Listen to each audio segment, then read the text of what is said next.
Hi everyone, welcome to Mini Scroll, the daily internet culture podcast bringing you the biggest stories from social media, the creator economy, and the digital space every Monday through Thursday. I'm your host, Lauren Meisner, the founder of the youth digital media brand, Centennial World. Welcome back to Mini Scroll, everyone. I hope you guys had a good long weekend if you're here in Australia like I am. We need to get right into it because I have 5 stories. The first story that I have for you guys is that JoJo Siwa has split from Australian influencer Kath Ebbs amid Chris Hughes speculation from the celebrity Big Brother house.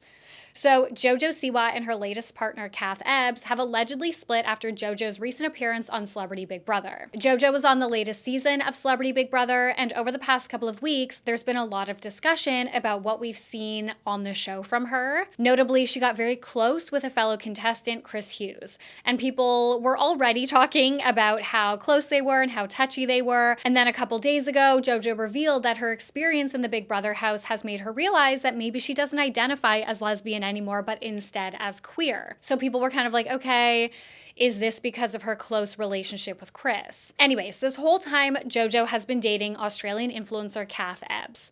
The two went public in January, and I actually think they might have met when JoJo was here for the TikTok Awards, which I think was in like November-ish. I don't know.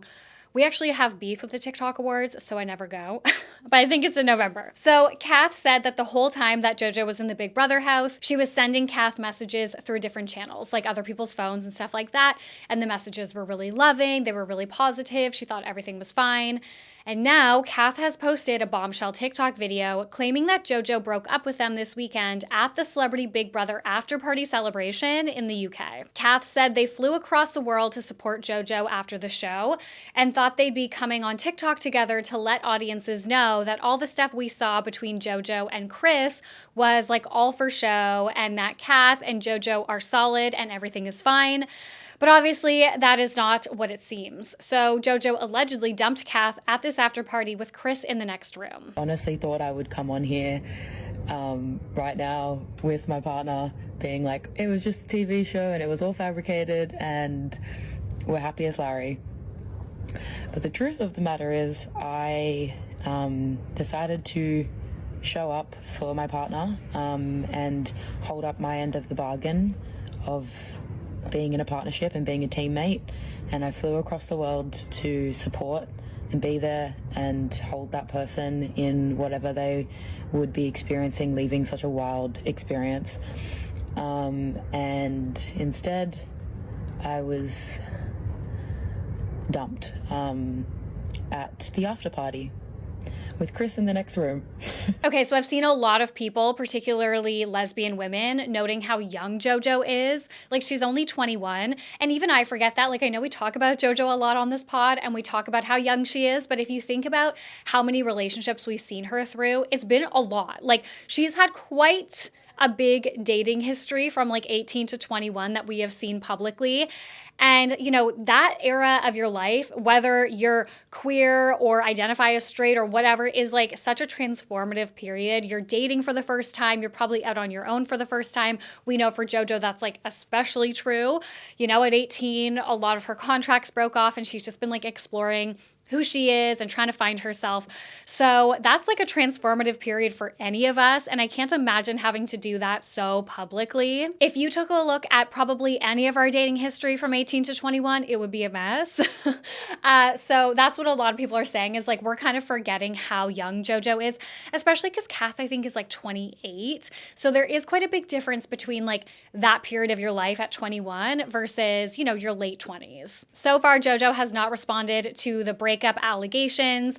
She has not responded to any media outlets for comment. So I'll keep you guys posted, but like, I'm going to say they're probably broken up. Okay, the next story that I have for you guys is that Veruca Salt has leaked an alleged voice note from Anna Paul, which hears Anna encouraging friends to cyberbully one of her brother's alleged victims. This is a very messy follow-up from everything that's been going on between Anna Addis, Michaela Testa, that whole saga. If you guys want like a more complete breakdown, head back to, I think a couple weeks ago, I did like one big breakdown. Either way, I've done a couple like updates since then, so just go back and listen to old episodes. But following weeks of Anna and Addis defending themselves, Australian influencer Veruca Salt has now leaked an alleged voice note that Anna sent to a friend's group chat. So this is like a very high level recap, but Anna is obviously one of Australia's biggest TikTok influencers, and her brother Addis has been under fire, getting called out by his exes, namely Michaela Testa, who is another huge Australian influencer, for his alleged pattern of abusing women that he's in relationships with. One of these women is named Alice, who claims that Addis groomed her when they started dating and she was 13 and Addis was 16. So Veruca Salt has always been like peripherally involved. She seemed to be in that circle at one point, but she is definitely not on good terms with the Pauls anymore. Veruca first got involved publicly when she made claims last year that Anna and her family mistreat their father.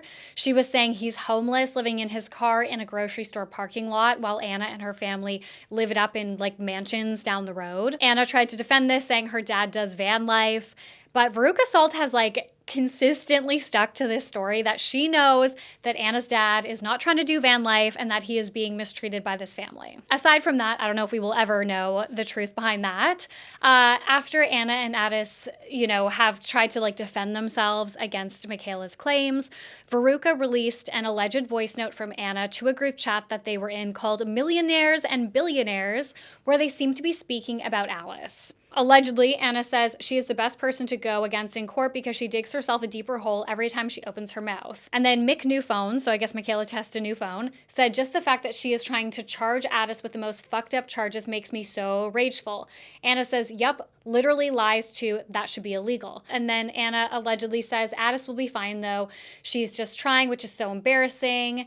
Addis says, she's mad I got 100,000 likes in 5 hours. Mick says, of course, it just makes me so sick having to read she needs psychological help. Anna says she does, and then Anna sends this voice note. Don't save this voice message, but we should make fake accounts. After this is all done, we should make fake TikTok accounts and just comment on her appearance on her TikToks. All the mean shit, all the things that she would be insecure about, we should just go into detail and comment that hate so that she knows that she is really that ugly. Like, those are the type of comments that make you stay awake at night, those types of comments where you're like, are my arms really fat?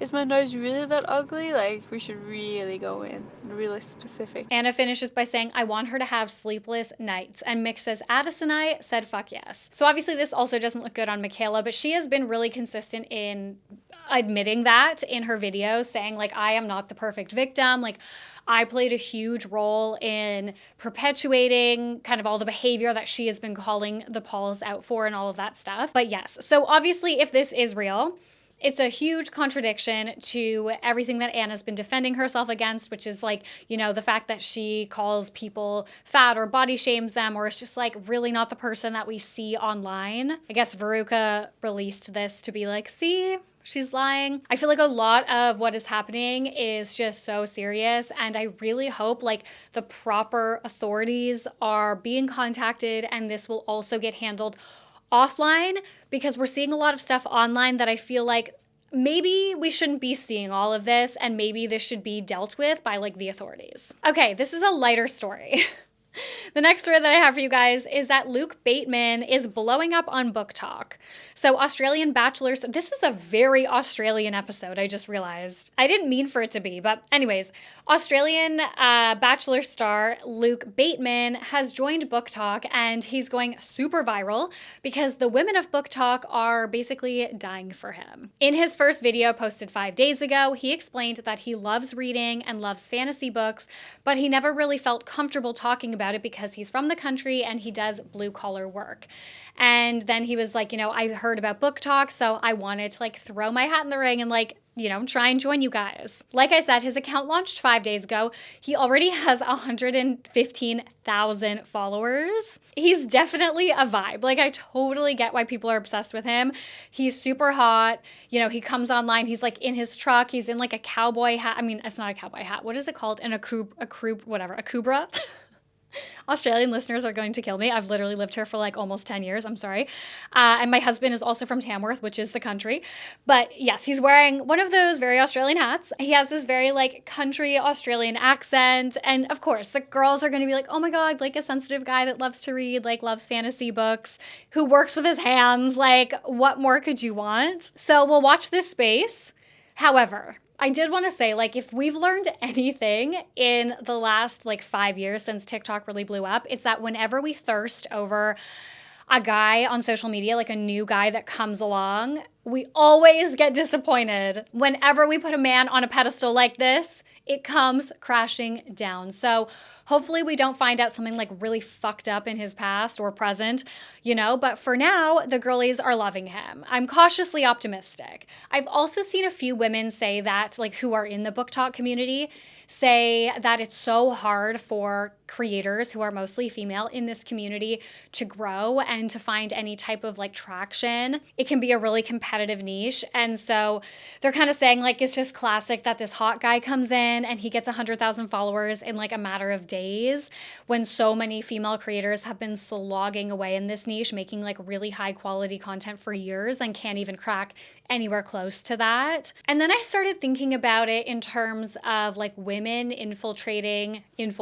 is not the right word, but you know, kind of like dipping their toes in or going into like more male dominated niches on the internet, corners of the internet, and how we are received there. And it's not well. Like if you think about women in gaming, if you think about women in sports, we often get like bullied out of these spaces and told that we have no idea what we're talking about.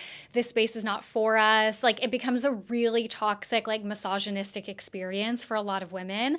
So I think it's really interesting that often the reverse happens. When a man comes into a woman's space who seems like genuinely interested and to have, you know, like it isn't coming in any type of like antagonizing way, like coming in with like with pure intentions. So we'll see. But he is the latest creator to pop the fuck off, especially on BookTok. Okay, and the next story that I have for you guys is that Chris Olsen has been exposed, quote unquote, by his ex-boyfriend, Patrick Johnson. So TikTok stars Chris Olsen and Patrick Johnson dated from October 2023 until about the end of last year. I think they dated for like a year. Over the weekend, Patrick made several videos calling out Chris for essentially being fake for the public. In a now deleted video, Patrick wrote, quote, "When you realize your ex completely exploited your relationship for views and used your relationship for engagement, yet you had feelings and treated him better than he's ever been treated before. Thank God I'm over his attention-seeking ass." He then told a story to, I guess, try and like give a glimpse into how, quote unquote, horrible Chris was to date. And he said he went through hell and back with Chris. Just to kind of like put in perspective how horrible my ex was, we had gone to the Taylor Swift Argentina show, and we had left before the first time that Taylor had said Karma's the guy on the Chiefs. And we got back to the hotel room, and I had been scrolling and told him, I was like, oh my God, did you see that Taylor said Karma's the guy on the Chiefs? And I said that in a genuine place of like, oh my God, you're such a Taylor fan. Like, you're going to love this. And then he looked up from his phone and said, I don't fucking care. And then went into the bathroom, shut the door, and then filmed a slow-mo reaction to that audio, and then posted it and saying, can't believe I saw this live. Chris has now responded.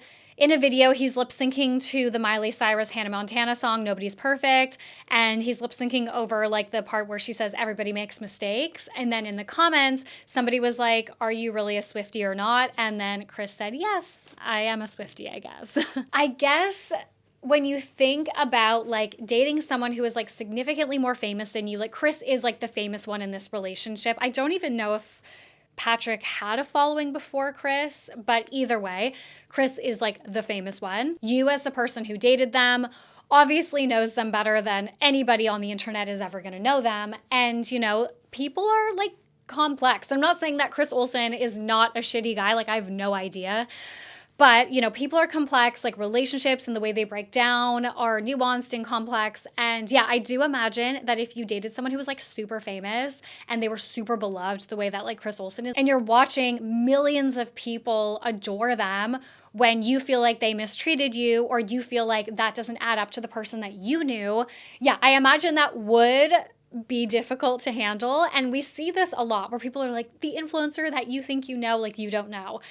And I think we just need to remember as audiences, like that is always going to be the case. There's always going to be like a public persona. Even when regular people who are not trying to be influencers post to TikTok, like you're still putting on some type of performance, some type of filter for, the public consumption. Patrick did end this video saying he hopes that people will stick around. So I think he did gain a lot of his followers through Chris. And he was like, I hope you'll stick around and like give me a chance to show you like my personality and stuff like that. The last story that I have for you guys is that AO3 authors are removing their The Pitt fanfic after The Cut wrote a story linking to their work. I know that sounds like word salad, but let me explain. So AO3, which is the fan-run nonprofit repository for fan fiction and other types of fan work, has been platformed by The Cut in a new article published yesterday, and the AO3 community is actually not down. The Cut wrote an article about the fan fiction being written about the TV show The Pitt, which is, I've never like seen it or I hadn't even heard of it, but apparently it's amazing. People are like going on and on about it. It's apparently a very realistic depiction of what it's like to work in the ER. So fans of the show have been writing like, sexy fanfic.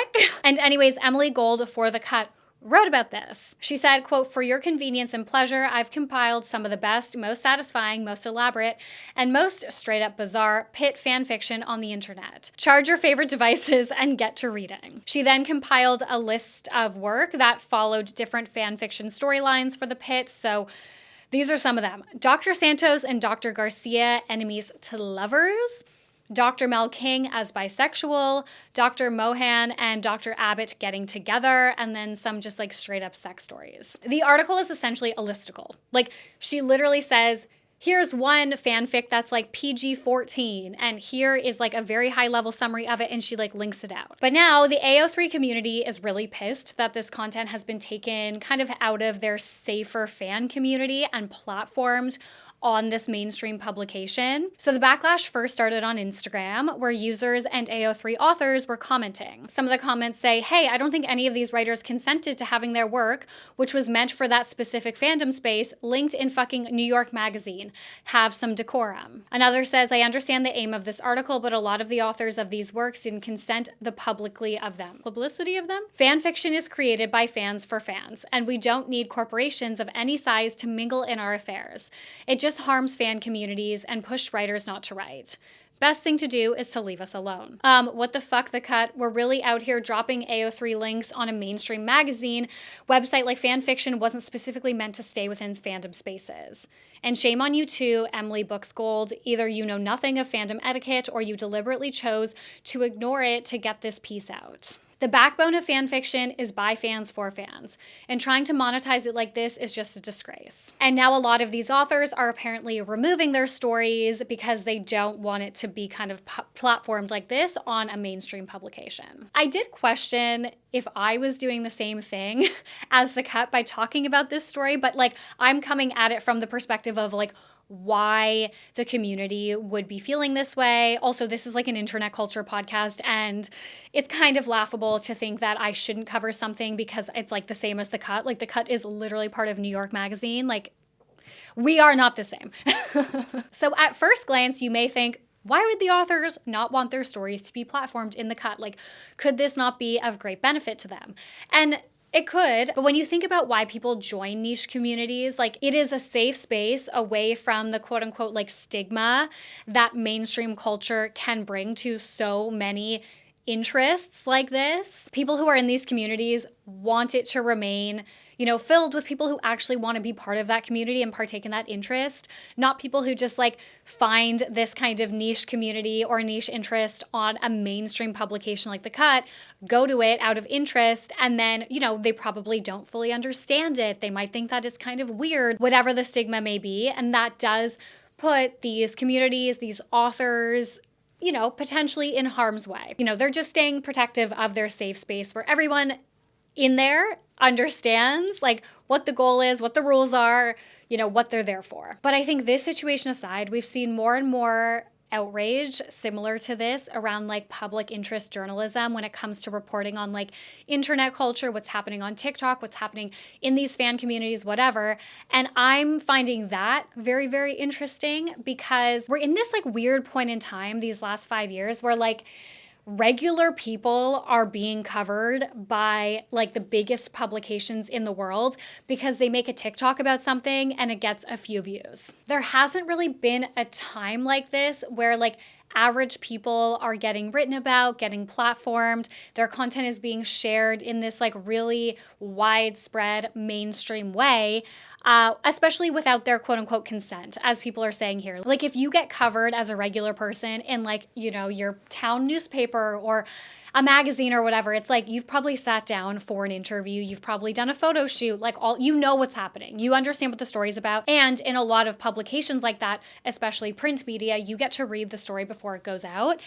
But with, you know, digital media and kind of like clickbait culture and internet culture reporting happens now with like TikTok and everything moving so fast, people see a viral video and they write a story about it. And then that person now has their face, their video, their name, their handles, whatever, on like, yeah, The Cut or like the Daily Mail or wherever. It's interesting because it's also not illegal because like that publisher has taken, or that journalist has taken that content that the person has put out there. And as long as they are not like, you know, doxing them, like revealing information about them that is not publicly accessible online, as long as they're not doing something like that, you know, they're covering it from a public interest perspective, that is fully legal. That's under fair use. And like that is part of public interest journalism. We could argue all day if that's like valid journalism, you know, if it's like useful journalism. But in terms of the argument that a lot of like, we've seen a lot of regular, quote unquote, like regular people who are, I'm going to say regular, I mean people who are not like